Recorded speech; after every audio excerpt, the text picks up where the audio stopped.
ലോക സിനിമയുടെ ആദ്യ വീഡിയോ കണ്ടന്റ് അങ്ങനെ ഇന്ന് നമ്മുടെ പ്രേക്ഷകർക്ക് മുന്നിലേക്ക് എത്തപ്പെട്ടിരിക്കുകയാണ്. മലയാളത്തിന് പുതിയ സിനിമാറ്റിക് യൂണിവേഴ്സ് പരിചയപ്പെടുത്തുന്ന ലോക ചാപ്റ്റർ 1 ചന്ദ്ര എന്ന സിനിമയുടെ ടീസറാണ് ഇന്ന് രാവിലെയോടെ റിലീസ് ആയിരിക്കുന്നത്. കല്യാണി പ്രിയദർശനും നെസ്ലിനും പ്രധാന കഥാപാത്രങ്ങളെ അവതരിപ്പിക്കുന്ന ചിത്രം നിർമ്മിക്കുന്നത് ദുൽഖർ സൽമാനാണ്. ടീസറിലേക്ക് വരികയാണെങ്കിൽ ഒരു മലയാളം സിനിമയുടെ ടീസർ തന്നെയാണോ ഇത് എന്ന് ഒരിക്കൽ കൂടി നോക്കേണ്ട ഒരു ടീസർ കട്ടായിട്ട് സിനിമയുടെ ടീസർ കട്ട് മാറിയിരിക്കുന്നു. അത്രത്തോളം മികച്ചൊരു ക്വാളിറ്റി മികവെല്ലാം തന്നെ ടീസറിൽ കാണാനായിട്ട് കഴിഞ്ഞിരിക്കുന്നു. ഓരോ ഷോട്ടിലും സിനിമയുടെ ക്വാളിറ്റി മികവ് വളരെയധികം പ്രകടമാണ്. ലോക ചാപ്റ്റർ 1 ചന്ദ്ര എന്നാണല്ലോ സിനിമയുടെ പേര്. അതിൽ ചന്ദ്ര എന്ന ടൈറ്റിൽ കഥാപാത്രത്തെയാണ് ചിത്രത്തിൽ കല്യാണി പ്രിയദർശൻ അവതരിപ്പിക്കുന്നത്. സൂപ്പർ ഹീറോ എന്നൊക്കെ പ്രതീക്ഷിക്കാവുന്ന കഥാപാത്രം കല്യാണി പ്രിയദർശനിലൂടെ തന്നെയാണ് സിനിമയിലുടനീളം പോകുന്നത് എന്ന് ടീസർ ഉറപ്പ് നൽകുന്നുണ്ട്.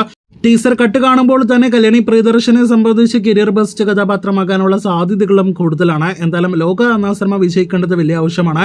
ഓണം റിലീസായിട്ട് തിയേറ്ററുകളിലേക്ക് എത്തുന്ന സിനിമ പുതിയ സിനിമാറ്റിക് യൂണിവേഴ്സ് മലയാള സിനിമയ്ക്ക് പരിചയപ്പെടുത്തുമ്പോൾ കാത്തിരിക്കും ലോകയുടെ അടുത്ത വാർത്തകൾക്കും വിവരങ്ങൾക്കായിട്ട്.